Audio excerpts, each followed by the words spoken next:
Students, अब हम जो है वो नेक्स्ट टॉपिक पढ़ते हैं, ब्लड सर्कुलेशन इन नेफ्रॉन।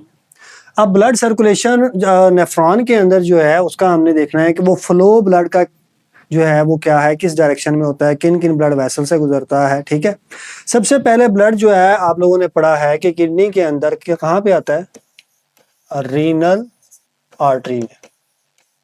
ठीक है जी, रीनल आर्टरी डिवाइड होती है और अल्टीमेटली जब वो पहुंचती है कहाँ पर, ग्लोमेरुलस के पास। ठीक है, तो यहाँ पर आप देखते हैं कि जिस आर्टरी से ब्लड एंटर हो रहा होता है ग्लोमेरुलस के अंदर, ठीक है, उसको हम क्या कहते हैं, एफरेंट आर्टरियोल। क्लियर है, एफरेंट आर्टरियोल से ब्लड कहाँ पे जाता है, ग्लोमेरुलस के अंदर।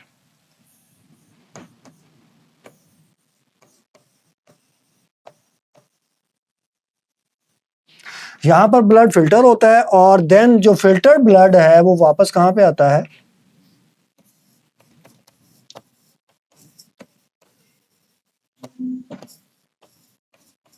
इफरेंट आर्टरियोल। अच्छा, यहां पर जो है ना थोड़ा सा गौर कीजिएगा कि एफरेंट और इफरेंट, ठीक है, यहां पर एमसीक्यूज ये बन सकता है कि किस आर्टरियोल के अंदर जो है वो फिल्टर ब्लड होता है और किसके अंदर जो है वो आपका ब्लड वेस्ट मटेरियल जो है वो रखता है। अगर हम देखें तो एफरेंट आर्टरियोल के अंदर जो है वो ऐसा ब्लड होता है जिसके अंदर वेस्ट मटेरियल होता है, ठीक है, नाइट्रोजनस वेस्ट होता है। लेकिन जब वो ग्लोमेरुलस से गुजरकर फिल्टर होने के बाद एफरेंट आर्टरियोल के अंदर आता है तो इफरेंट आर्टरी, ये जो पोर्शन है इसमें जब ब्लड पहुंचता है तो वहां से नाइट्रोजनस वेस्ट जो होता है वो रिमूव हो चुका होता है। हम ये कह सकते हैं कि इफरेंट आर्टरियोल जो है वो नाइट्रोजनस वेस्ट से पाक ब्लड रखता है। ठीक है जी, देन इफरेंट आर्टरियोल से ब्लड कहां जाता है, पेरिट्यूबुलर कैपिलरीज में। अब पेरिट्यूबुलर कैपिलरीज जो है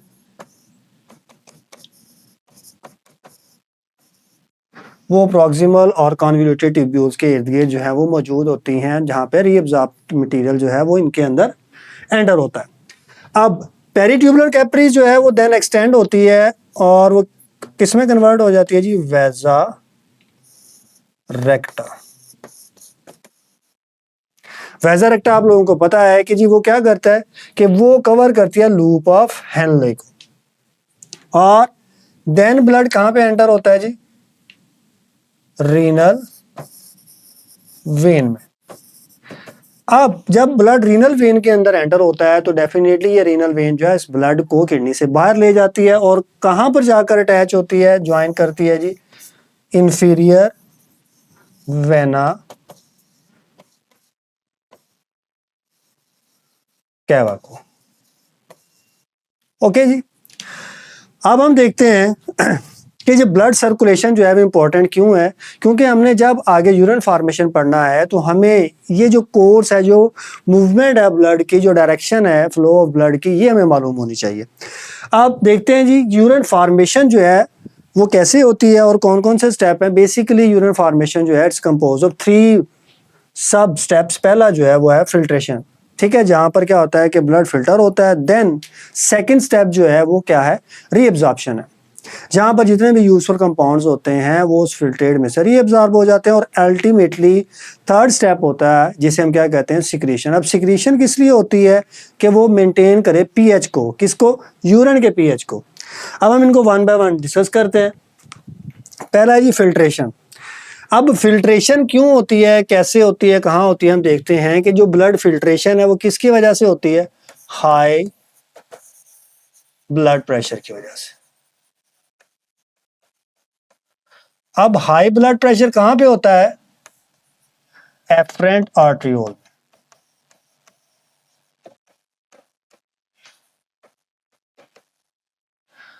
ठीक है जी, कि जो एफरेंट आर्टरियोल है उसके अंदर ब्लड प्रेशर ज्यादा होता है as compare to other arteries, जैसा कि आप इफरेंट ले लें या फिर पेरिट्यूबुलर कैपिलरी। यहां पर जो है वो blood pressure almost 60 mm of Hg होता है। उसकी रीजन क्या है कि एफरेंट आर्टरियोल का जो डायमीटर होता है वो कम होता है as compare to efferent arteriole या पेरिट्यूबुलर कैपिलरीज के। ठीक है, लेस डायमीटर। अब डेफिनेटली आप लोगों को पता है कि जी जब डायमीटर कम होगा तो प्रेशर बढ़ जाएगा, ठीक है। अब जब यहाँ पर ब्लड एंटर होता है एफरेंट आर्टियोल में, और जब ये ब्लड कहाँ पे आता है, बाउमेन कैप्सूल में। अब बाउमेन कैप्सूल के अंदर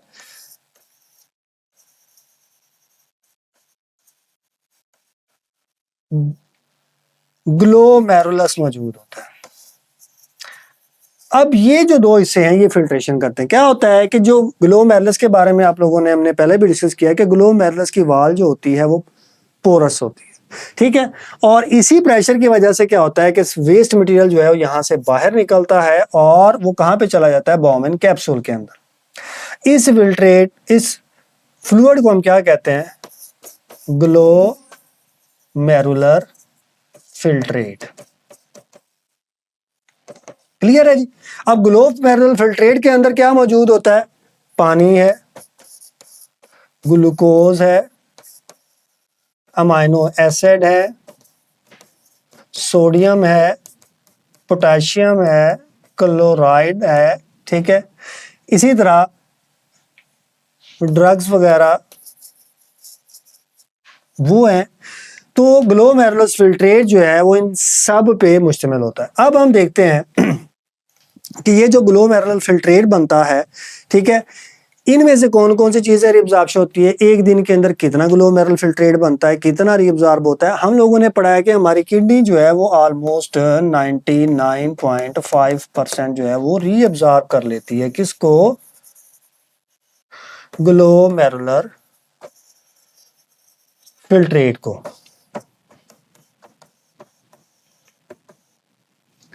ठीक है। बाकी जो फ्लूइड बचता है वो यूरिन में कन्वर्ट होता है। अब हम देखते हैं कि जी जो ये फिल्ट्रेट बन रहा होता है, ठीक है, या उस ग्लोमेरुलस में से जो फ्लूइड बाहर निकल रहा होता है उसकी क्वांटिटी कितनी होती है, ऑलमोस्ट 125 ml पर मिनट,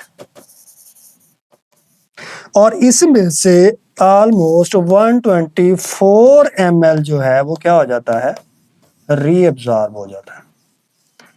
और एक दिन के अंदर ऑलमोस्ट 80 लीटर जो है वो फिल्ट्रेट आपकी बॉडी जो है वो प्रोड्यूस करती है।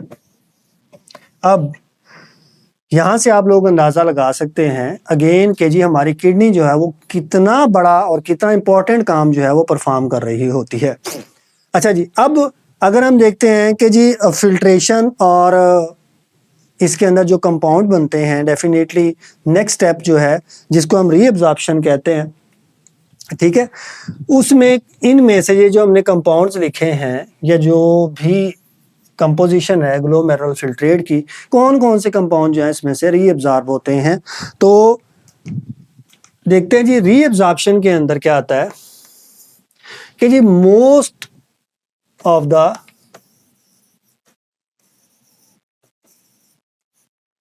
ग्लोमेरुलर फिल्ट्रेट जो है वो रीअब्जॉर्ब हो जाता है,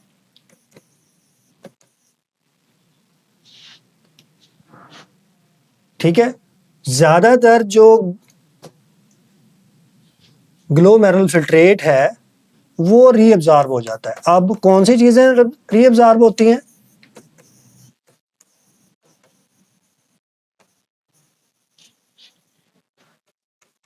और कहां पे होती हैं वो हम देखते हैं।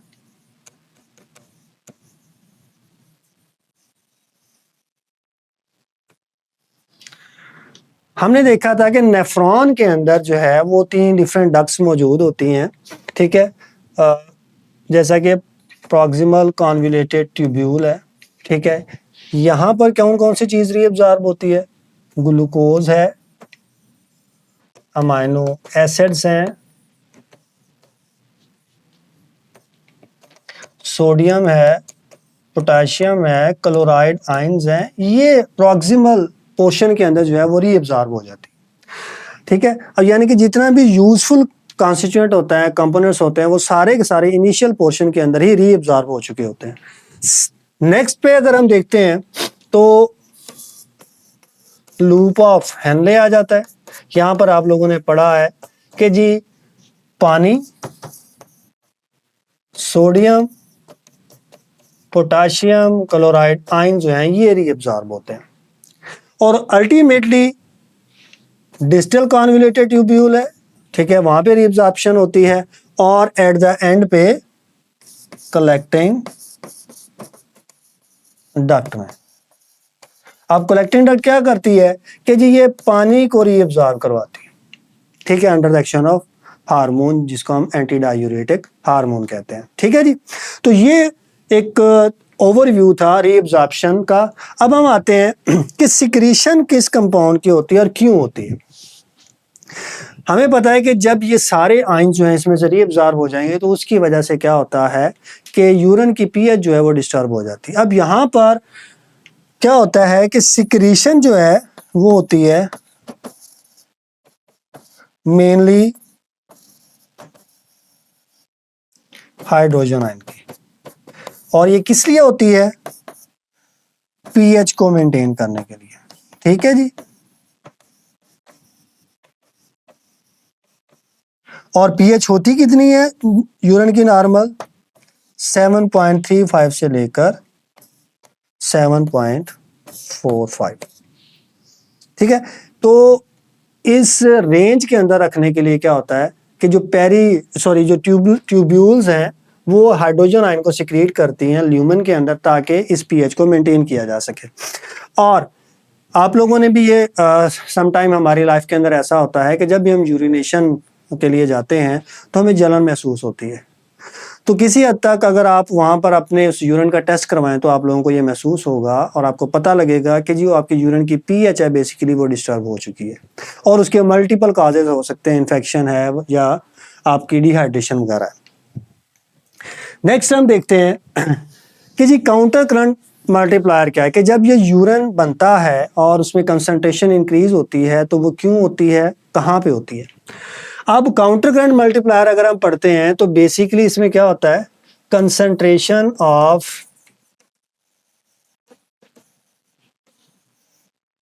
यूरिन वो इंक्रीज होती है। अब इंक्रीज किस चीज की होगी?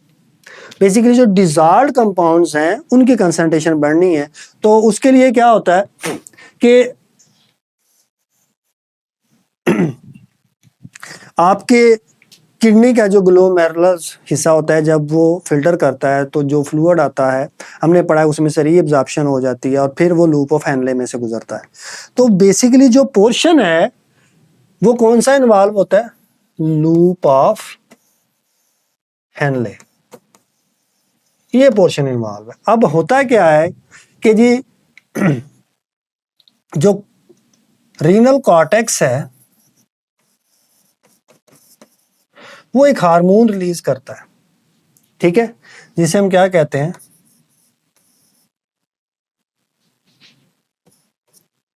और काम क्या करता है?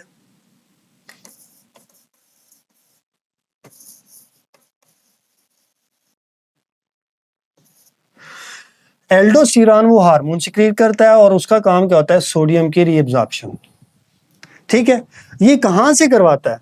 अगर हम डायग्राम में देखें तो हमने पढ़ा है कि जी यू शेप ट्यूब होती है, ठीक है, एक उसका पोर्शन जो है वो क्या कहलाता है? डिसेंडिंग लिंक, और एक उसका पोर्शन जो है वो असेंडिंग लिंक कहलाता है। अब ये जो लेफ्ट साइड वाली ट्यूब है इसमें जो फ्लूइड की मूवमेंट होती है वो डाउनवर्ड है और यहाँ पर मूवमेंट का है अपवर्ड। ये जो पोर्शन है जिसे हम डिसेंडिंग लिंक कहते हैं, यहाँ पर क्या होता है कि ये थिन होती है, परमिएबल टू वाटर होती है और इजीली यहाँ से जो है वो पानी बाहर मूव करता है, ठीक है। क्यों करता है कि जो असेंडिंग लिंब होती है यहाँ पर आकर एल्डोस्टेरॉन जो है वो एक्ट करता है। अब एल्डोस्टेरॉन क्या करेगा? यहां से सोडियम की, पोटेशियम की, क्लोराइड आयन की एक्टिव रीअब्जॉर्प्शन करवाता है।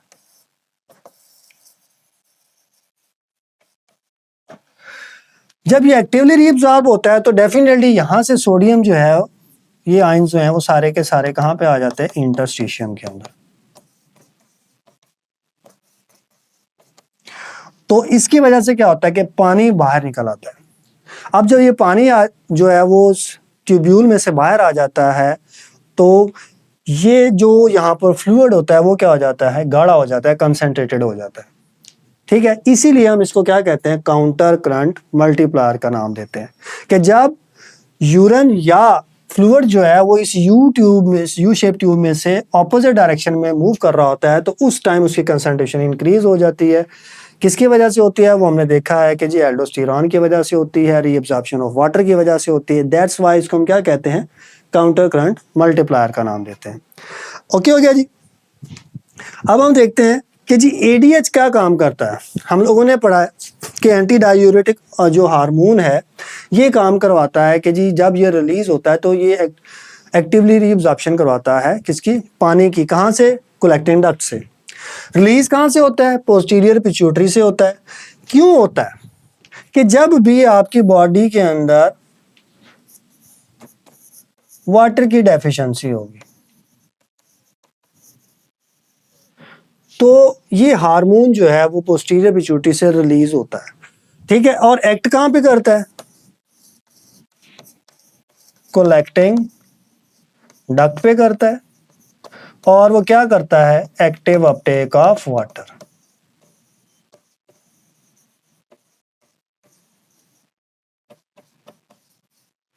क्लियर है। अब ये याद रखना है, यहां पर हम एक्टिव अपटेक की बात करें, जैसे कि हमने रीअब्जॉर्प्शन में देखा था, तो ऑलमोस्ट 70 टू 80% जो रीअब्जॉर्प्शन होती है वो कहां पे होती है, प्रॉक्सिमल कॉन्वोल्यूटेड ट्यूब्यूल के अंदर। ठीक है, 10 टू 15% जो है वो कहां पे होती है, लूप ऑफ हेनले में।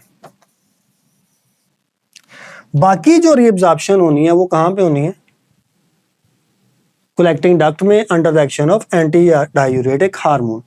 अब हम आते हैं इसकी वजह से होता क्या है जी, कंसंट्रेटेड यूरिन प्रोड्यूस होगा।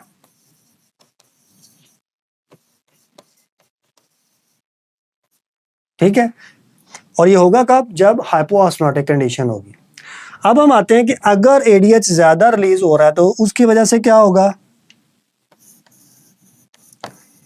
कंसंट्रेटेड यूरिन प्रोड्यूस होगा। और अगर कम एडीएच प्रोड्यूस हो रहा है तो फिर क्या होगा, डाइल्यूटेड यूरिन प्रोड्यूस होगा। अब जब कंसंट्रेटेड यूरिन प्रोड्यूस हो रहा होगा तो फिर उसकी क्वांटिटी भी क्या होगी, लेस यूरिन प्रोडक्शन। और जब डाइल्यूटेड यूरिन प्रोड्यूस हो रहा होगा तो फिर इसका मतलब है more urine. Again and again urination की जो है वो जरूरत महसूस होती है जब एडीएच जो है वो कम सिक्रीट हो रहा हो। ये कब होता है, जब आपकी बॉडी के अंदर एनॉर्मस अमाउंट ऑफ वाटर मौजूद हो। ठीक है, नॉर्मल कंडीशन के अंदर ऐसा नहीं होता। अब आगे चलते हैं, नेचर ऑफ एक्सक्रीटरी प्रोडक्ट के बारे में पढ़ते हैं कि डिफरेंट एनवायरनमेंट्स के अंदर कौन कौन सी जो है वो एक्सक्रीटरी प्रोडक्ट बनती है, किन किन एनिमल्स के अंदर बनती है। अब देखते हैं सबसे पहले एनिमल टाइप जो है, अमोनिया के केस के अंदर। ठीक है, इसी तरह पानी कितना चाहिए, टॉक्सिसिटी उस कंपाउंड की कितनी है, हैबिटेट किस हैबिटेट में रहता है, एग्जाम्पल उसकी क्या है। अच्छा जी, एनिमल टाइप जिनके अंदर अमोनिया प्रोड्यूस हो रहा होता है उनको हम क्या कहते हैं, मोनोटेली। इसी तरह जिनके अंदर यूरिया प्रोड्यूस हो रहा होता है उन्हें क्या कहते हैं, यूरियोटेली। ठीक है, कंडीशन ये, और एनिमल को हम क्या कहते हैं जी, यूरियोटेलिक। और यहां पर अमोनोटेलिक। और जिनके अंदर यूरिक एसिड प्रोड्यूस हो रहा होता है कंडीशन क्या कहलाती है जी, यूरियोटेली। और एनिमल क्या कहलाता है जी, यूरियोटेलिक। ओके हो गया। अब आते हैं जी, पानी कितना रिक्वायर्ड होता है। सबसे ज्यादा पानी जो है वो अमोनिया को रिमूव करने के लिए चाहिए होता है। तो 1 ग्राम अमोनिया को रिमूव करने के लिए हमें ऑलमोस्ट 500 ml पानी रिक्वायर्ड होता है। ठीक है, और यूरिया के केस के अंदर कितना चाहिए, 1 ग्राम को रिमूव करने के लिए ऑलमोस्ट 50 ml चाहिए। सबसे कम पानी जो है वो यूरिक एसिड के केस के अंदर चाहिए, और यहां पर कितना आता है, 1 ग्राम को रिमूव करने के लिए 1 ml पानी जो है वो एनफ होता है। अब हम आते हैं टॉक्सिसिटी। अमोनिया जो है वो सबसे ज्यादा टॉक्सिक है। यूरिया जो है ये मॉडरेट है, इसकी टॉक्सिसिटी जो है इन दोनों के दरमियान में आती है, जबकि यूरिक एसिड जो है वो सबसे कम टॉक्सिक है, इसलिए जो है वो क्रिस्टल्स की फॉर्म के अंदर जो है वो केराटिन में स्टोर हो जाता है। अब हैबिटेट, कौन सा एनवायरनमेंट है जिसके अंदर अमोनिया रिलीज होता है, तो ये है जी फ्रेश वाटर के अंदर जो ऑर्गेनिज्म रह रहे होते हैं वो अमोनिया रिलीज करते हैं।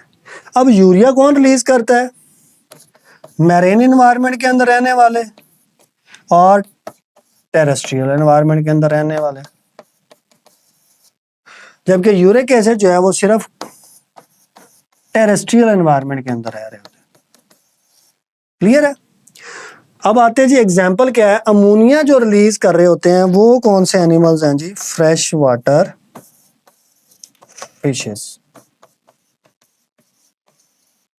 वो रिलीज कर रही होती हैं। यूरिया कौन रिलीज करता है, जैसा कि शार्क्स हैं, मैमल है, अब जैसा कि ह्यूमन जो है वो यूरिया रिलीज करते हैं। अब यूरिक एसिड कौन रिलीज करता है जी, बर्ड्स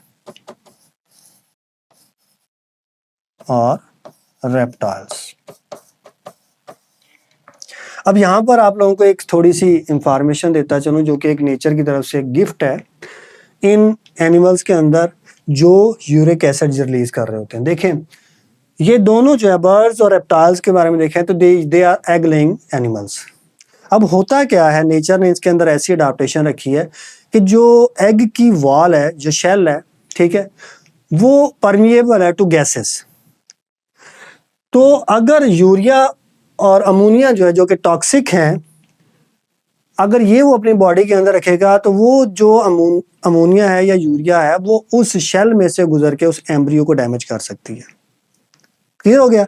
लेकिन नेचर ने इनके अंदर जो मैकेनिज्म लिखा रखा है वो क्या है, यूरिक एसिड की फॉर्मेशन है, कि फौरन से जो अमोनिया है वो यूरिया और ये किस में कन्वर्ट हो जाता है, अल्टीमेटली यूरिक एसिड के अंदर। अब यूरिक एसिड जो है ये हमने पढ़ा है कि ये डिफ्यूज नहीं होता, ठीक है, लेस टॉक्सिक है। तो वो जो यूरिक एसिड है वो उस शेल में से पास ऑन होकर एम्ब्रियो तक नहीं पहुंचता, जिसकी वजह से वो सरवाइव कर जाता है। क्लियर है।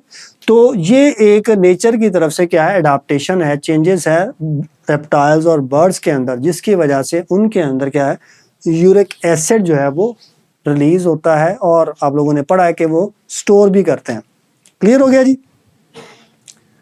डियर स्टूडेंट्स, जो टॉपिक अब हम डिस्कस करने जा रहे हैं वो है किडनी प्रॉब्लम और उसकी ट्रीटमेंट्स। अब सबसे पहला जो टॉपिक है वो है किडनी स्टोन। अब ये किडनी स्टोन होता क्या है और कैसे बनते हैं।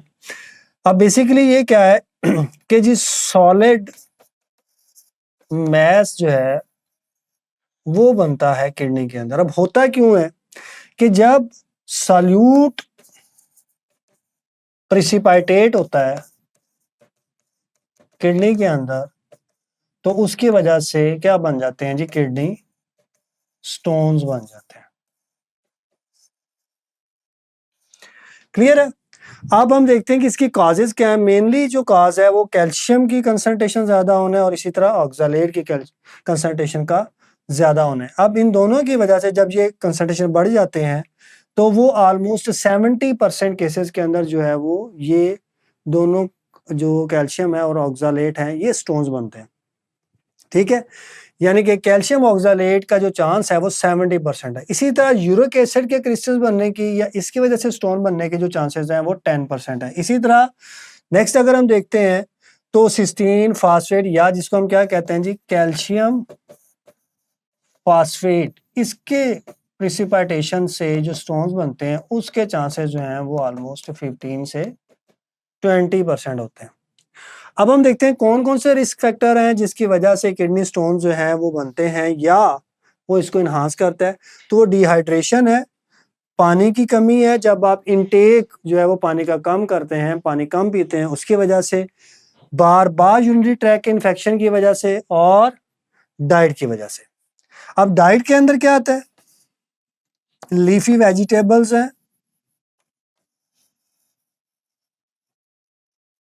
ठीक है। इसी तरह विटामिन ए है, सॉरी विटामिन सी है और विटामिन डी। अब ये याद रखिएगा कि जी जो एज है वो भी बहुत बड़ा रोल प्ले करती है किसमें? किडनी स्टोन की फॉर्मेशन के अंदर। अब साइज की बात करते हैं तो नॉर्मली जो किडनी स्टोन्स का साइज होता है वो 2 to 3 मिलीमीटर होता है, और अगर ये स्टोन जो है वो उसका साइज बढ़ना शुरू हो जाए और उसकी ब्रांचेस बन जाएं तो फिर हम उसे क्या कहते हैं? स्टैग हॉर्न कहते हैं। अब ये जो स्टोन्स की फॉर्मेशन है इसको ट्रीट किस तरह से किया जाता है? दो मेथड है। पहला जो है वो extra corporeal shock wave lithotripsy.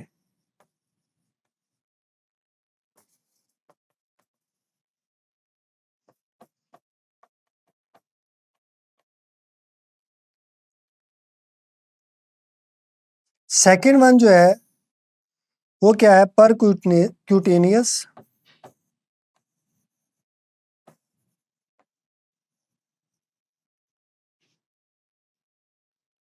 Nephro lithotripsy.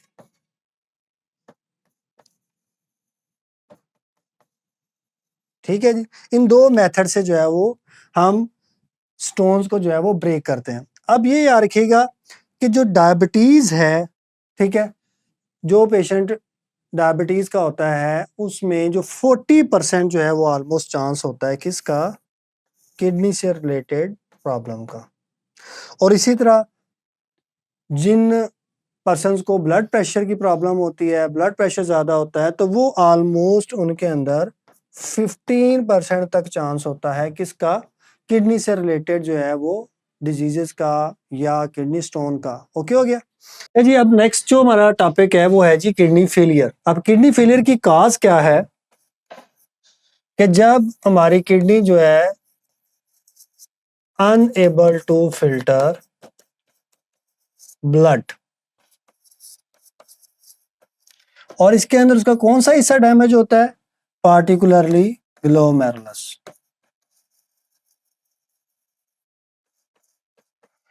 जब ग्लोमेरुलस जो है वो डैमेज होगा तो क्या होता है? किडनी फेलियर हो जाता है। अब ये ग्लोमेरुलस डैमेज क्यों होता है? तो उसकी दो रीजन है। क्रोनिक किडनी डिजीजेस है,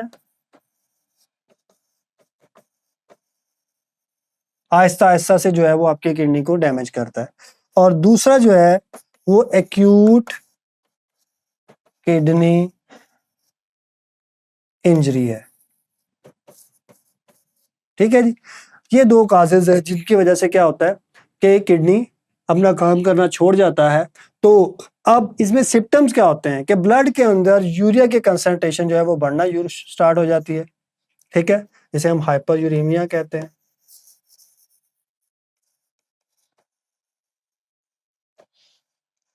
वोमिटिंग होती है, नोजिया होता है, इसी तरह वेट लॉस है, और अगेन एंड अगेन यूरिनेशन की जो है वो जरूरत पड़ती है। अब ब्लड जो है वो यूरिन के अंदर आना स्टार्ट हो जाता है। उसकी वजह क्या होती है? जब ग्लोमेरुलस जो है वो रप्चर हो जाता है, वो डैमेज हो जाता है, तो वो रेड ब्लड सेल्स जो हैं वो आपके यूरिन के अंदर अपीयर होना स्टार्ट हो जाते हैं। ठीक है, अब हम देखते हैं कि जी किडनी फेलियर जो है ठीक है, इसको ट्रीट किस तरह से किया जाता है? तो वो हम क्या करते हैं? डायलिसिस के जरिए करते हैं। डायलिसिस बेसिकली क्या है? आर्टिफिशियल ब्लड क्लीनिंग का प्रोसेस है जिसके अंदर हम जो है वो नेचुरली किडनी फिल्टर कर रही होती है, हम क्या करते हैं कि उसको आर्टिफिशियली क्लियर कर रहे होते हैं। और इसकी दो टाइप्स हैं, एक है जी हीमोडायलिसिस और सेकंड वन जो है वो पेरिटोनियल डायलिसिस। अब हीमोडायलिसिस के अंदर क्या होता है कि हम एक मशीन यूज करते हैं, ब्लड जो है वो क्लीन होता है एक मशीन के जरिए, और बेसिकली बिल्कुल उसी प्रिंसिपल के ऊपर काम कर रही होती है जिसके ऊपर हमारी किडनी कर रही होती है। तो इसको हम आर्टिफिशियल किडनी भी कहते हैं।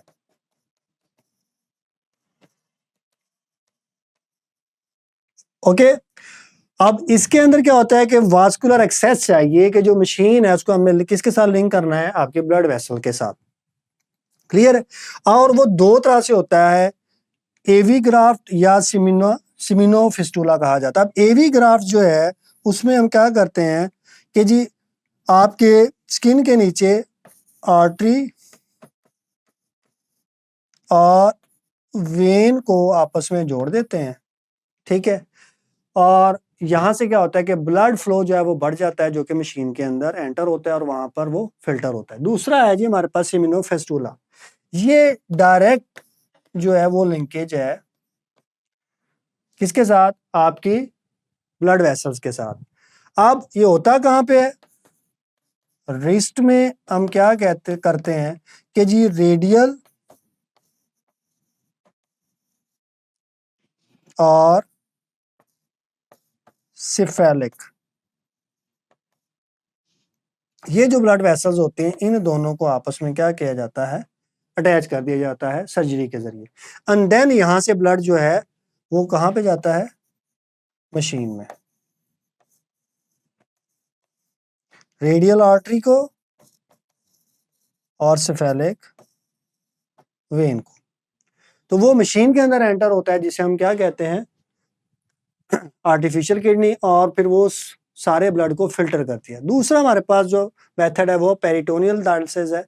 अब ये याद रखिएगा, पेरिटोनियल डायलिसिस उस वक्त होता है जब किडनी किसी हद तक काम कर रही होती है। जब कंप्लीटली आपकी किडनी फेल हो चुकी होती है, बिल्कुल रिमूव नहीं करती, तो फिर हमारे पास ऑप्शन एक ही बचता है, वो क्या है, हीमोडायलिसिस का। अब पेरिटोनियल डायलिसिस के अंदर हम पेरिटोनियल कैविटी की जो मेम्ब्रेन है, पेरिटोनियम, उसको नेचुरल फिल्टरिंग मेम्ब्रेन के तौर पे यूज करते हैं, ठीक है। और ये एब्डोमेन के अंदर ही होता है। हम क्या कहते करते हैं कि जो हम फ्लूइड यूज कर रहे होते हैं फिल्टर करने के लिए, वो हम डायरेक्टली कहां पे ऐड कर देते हैं,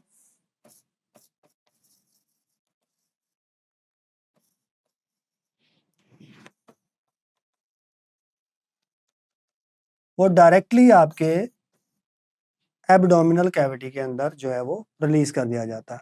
और यहाँ पर जो मेम्ब्रेन होती है वो एक्ट कर रही होती है नेचुरल फिल्टरिंग मेम्ब्रेन का, जहां से वेस्ट मटेरियल, यूरिया, बाकी सारा एक्सेस वाटर जो है वो एंटर हो जाता है इस फ्लूइड के अंदर, और फिर इस फ्लूइड को आपकी बॉडी से बाहर रिमूव कर दिया जाता है।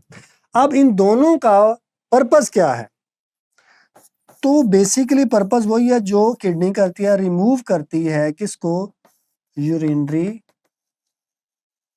वेस्ट को, या हम इसे कहते हैं यूरिया को, ठीक है। क्योंकि ये टॉक्सिक है, तो हम इस दोनों प्रोसेस के जरिए जो है वो बेसिकली वेस्ट मटेरियल को रिमूव करवाते हैं ताकि ब्लड जो है वो क्लीन हो जाए।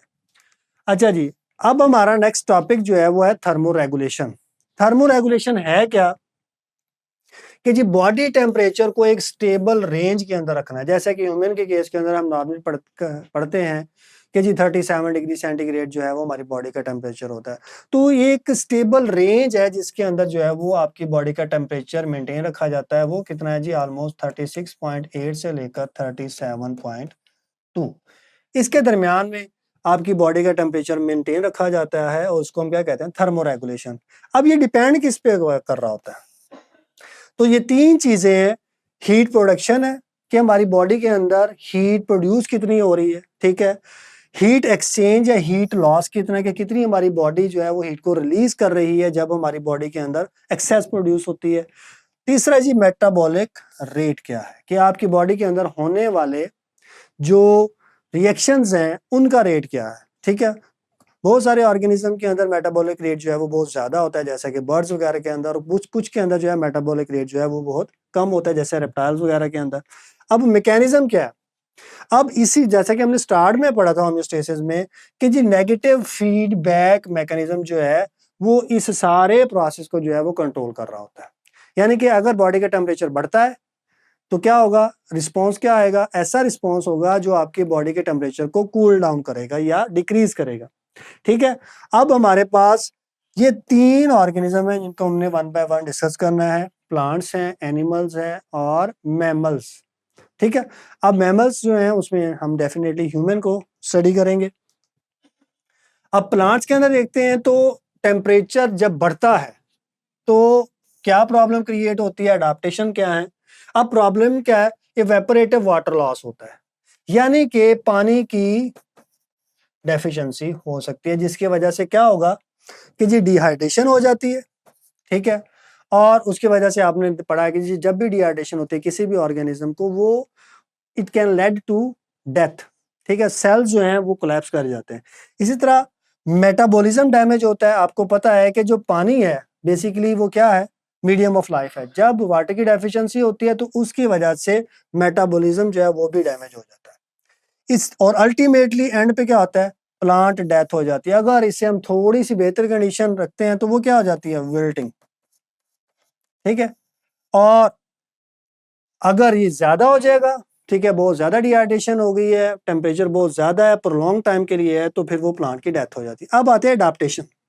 अडाप्टेशन क्या है कि जैसे ही टेम्परेचर होता है, बढ़ता है, तो प्लांट क्या करते हैं, ट्रांसपायरेशन करते हैं, यानी कि उनका रेट ऑफ ट्रांसपायरेशन जो है वो क्या होता है, इंक्रीज कर जाता है।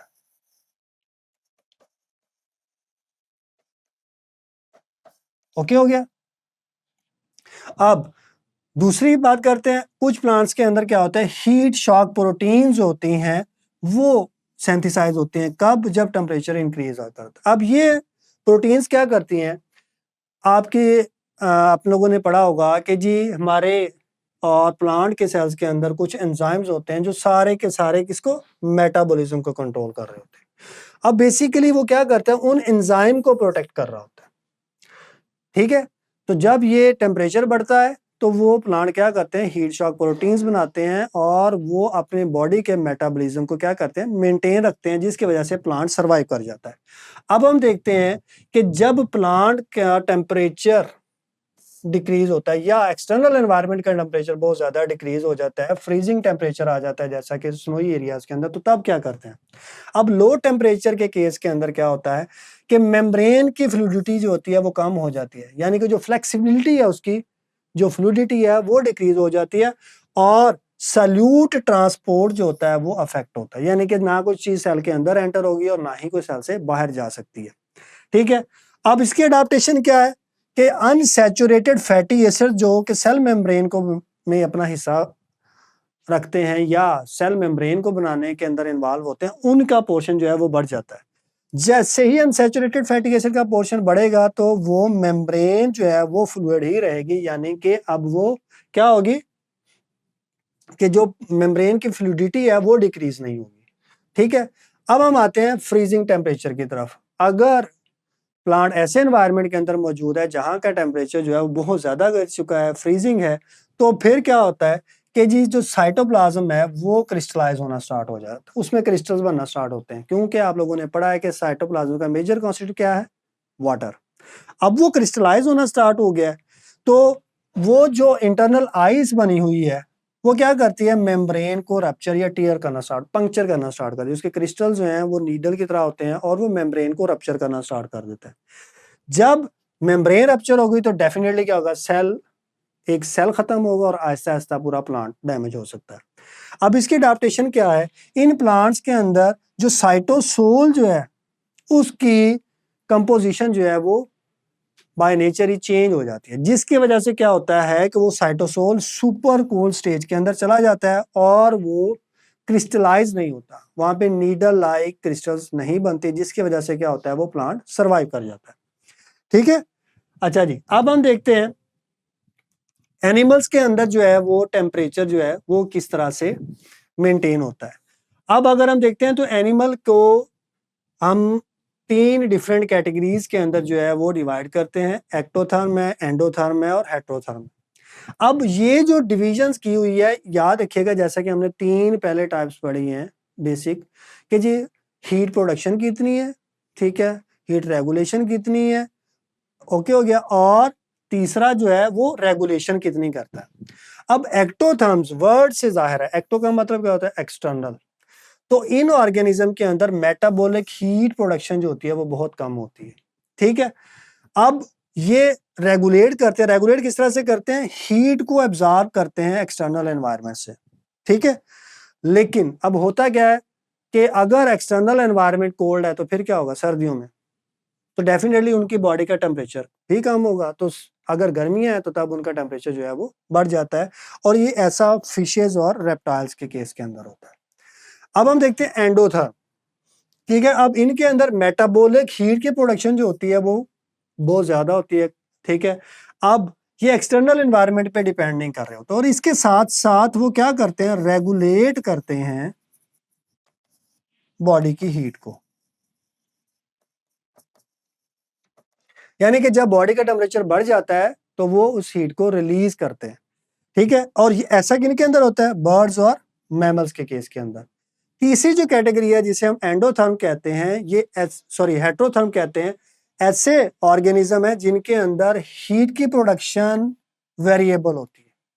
मतलब कि एक ही दिन के अंदर उनकी बॉडी के अंदर कभी हीट की प्रोडक्शन ज्यादा होती है और कभी कम होती है।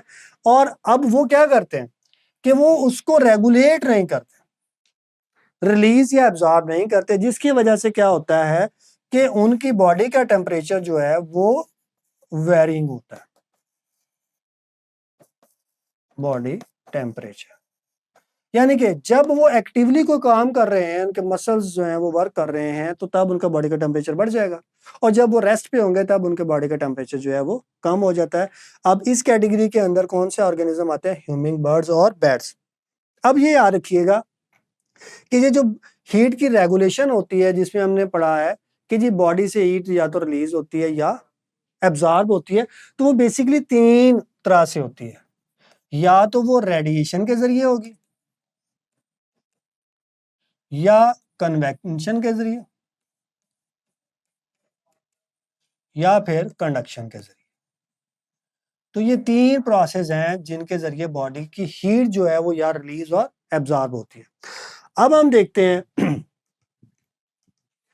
कि कुछ ऑर्गेनिज्म ऐसे हैं, ठीक है, जो पहली क्लासिफिकेशन ऑर्गेनिज्म की गई थी पोइकिलोथर्म और होम्योथर्म्स में। अब हम इनको देखते हैं कि जो ओल्ड क्लासिफिकेशन है उसके अकॉर्डिंग एनिमल को हम किस तरह से डिवाइड करते हैं। पोइकिलोथर्म ऐसे ऑर्गेनिज्म होते हैं जिनका बॉडी का टेम्परेचर जो है वो चेंज होता है सराउंडिंग के हवाले से। यानी कि जब बाहर का टेम्परेचर बढ़ेगा तो उनकी बॉडी का टेम्परेचर भी जो है वो क्या होगा, इंक्रीज हो जाएगा। तो इसलिए उनकी बॉडी का टेम्परेचर कांस्टेंट नहीं रहता। इस कैटेगरी के अंदर कौन कौन से ऑर्गेनिज्म आते हैं, फिश है, एम्फीबियन है और रेप्टाइल्स आते हैं। ये याद रखिएगा, ये ओल्ड क्लासिफिकेशन है। ठीक है, जिसमें सेकंड कैटेगरी जो है वो होम्योथर्म है, जिसके अंदर बॉडी का टेम्परेचर जो है वो क्या रहता है, कांस्टेंट रहता है। अब इन ऑर्गेनिज्म को हम वार्म ब्लडेड एनिमल्स भी कहते हैं। क्यों? क्योंकि बॉडी का temperature through out the year जो है वो सेम रहता है, और ऑलमोस्ट जैसे कि हम हैं तो वो 37 है, तो उनको हम वार्म ब्लडेड एनिमल्स कहते हैं। अब इस कैटेगरीज के अंदर कौन कौन से एनिमल आते हैं, बर्ड्स और मैमल। ठीक है जी, अब ये जो क्लासिफिकेशन है, ठीक है, इसमें कुछ एक्सेप्शन है या कुछ इसमें फ्लॉज हैं, क्योंकि कुछ डीप सी फिशेज, अब देखें फिश कहाँ पे आ रही है, पोइकिलोथर्म्स के अंदर, वो अपनी बॉडी का टेम्परेचर कांस्टेंट रखती है, तो ये कंट्राडिक्ट कर गया। इसी तरह कुछ लिजर्ड जो हैं वो क्या करती हैं, अपनी बॉडी के टेम्परेचर को रेगुलेट करती हैं, मीन वो मेंटेन रखती हैं। ठीक है, तो ये एक एक्सेप्शन है, जिसकी वजह से क्या आया कि सेकंड क्लासिफिकेशन आई, जिसमें एक्टो, एंडो और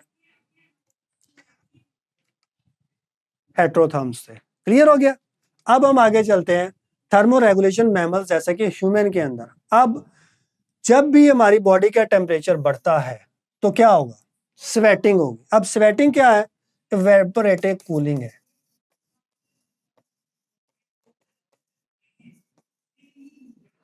कहां से होती है, मोस्टली हम कहते हैं जी ये इवेपोरेटिव कूलिंग जो है वो स्किन कर रही होती है। अच्छा जी, दूसरा जो है वेजोडाइलेशन है, कि आपकी ब्लड वेसल जो है वो डायलेट्स हो जाती हैं, ब्लड फ्लो बढ़ता है, जिसकी वजह से क्या होता है, हीट डिसिपेट होती है या रिलीज होती है एनवायरमेंट। ठीक है, अब कुछ एनिमल्स के अंदर पेंटिंग होती है, जैसा कि डॉग्स वगैरह है। ठीक है, और कुछ ऑर्गेनिज्म के अंदर सैलिवेशन होती है, कि वो सलाइवा को स्प्रेड करते हैं जिसकी वजह से बॉडी की हीट जो है वो रिलीज होती है। और कुछ एनिमल्स के अंदर क्या है, यूरिनेशन जो है वो ज्यादा होती है, जैसा कि बैट्स वगैरह के अंदर। तो वो यूरिनेशन इंक्रीज होने की वजह से क्या होता है, बॉडी टेम्परेचर डिक्रीज कर जाता है। ओके हो गया। अब हम देखते हैं कि अगर बॉडी का टेम्परेचर जो है वो कम होता है तो फिर क्या होगा। थर्मोजेनेसिस होती है कि बॉडी के अंदर हीट प्रोड्यूस डेफिनेटली होगी, तो बॉडी का टेम्परेचर जो है वो मेंटेन रहेगा। तो वो दो तरह से होता है। कौन कौन से आप लोगों ने पढ़ा होगा, शिवरिंग थर्मोजेनेसिस होती है, और दूसरा क्या है, नॉन शिवरिंग थर्मोजेनेसिस। शिवरिंग के अंदर आपके मसल जो है वो इन्वॉल्व होते हैं, वो मूव करते हैं, कंट्रैक्ट रिलैक्स होते हैं, जिसकी वजह से क्या होता है, हीट प्रोड्यूस। नॉन शिवरिंग के अंदर ग्लूकोज ब्रेक डाउन हो रहा होता है, जिसकी वजह से हीट प्रोड्यूस होती है। अच्छा जी, सेकेंड जो इसके अंदर अडाप्टेशन है वो क्या है, वेजो कंस्ट्रिक्शन होती है कि ब्लड वेसल जो है वो कंस्ट्रिक्ट कर जाती है। तो इसकी वजह से क्या होता है, बॉडी हीट कंजर्व हो जाती है, यानी कि अब वो मिनिमम लॉस होगा। थर्ड नंबर पे है गूस बम्प्स। अब जब गूस बम्प बनते हैं तो वो क्या करते हैं जी, ट्रैप कर लेते हैं एयर को, और वो एयर किसका काम करती है, इंसुलेशन का। ओके हो गया जी। अब सबडर्मल फैट या ब्लबर, ठीक है, ये क्या काम करती है, हीट प्रोडक्शन का, मैरीन एनिमल्स के केस के अंदर। अब ब्राउन फैट जो कि इन्फेंट के अंदर होती है, ये भी क्या करती है, इंसुलेशन का काम करती है और हीट प्रोडक्शन का भी, जिसकी वजह से क्या होता है कि बॉडी का टेम्परेचर इंक्रीज होता है और वो 37 के राउंड अबाउट जो है वो मेंटेन हो जाता है।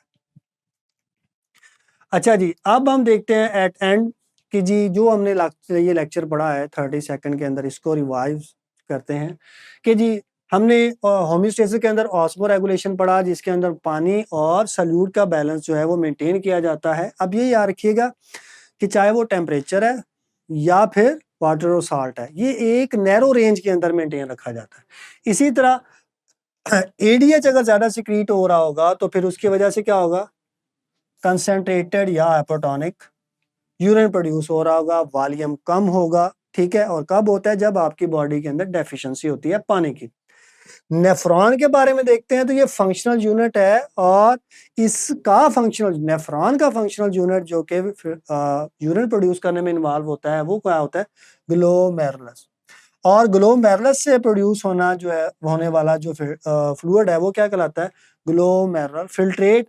और यही फिल्टर कर रहा होता है उस ब्लड को, कब, जब ब्लड प्रेशर ज्यादा होगा। और ब्लड प्रेशर क्यों ज्यादा होता है, हमने पढ़ा है कि जो ब्लड वेसल जिसे हम एफरेंट आर्टियोल कहते हैं, वहां पे ब्लड प्रेशर ज्यादा होता है, उसका डायमीटर कम होता है।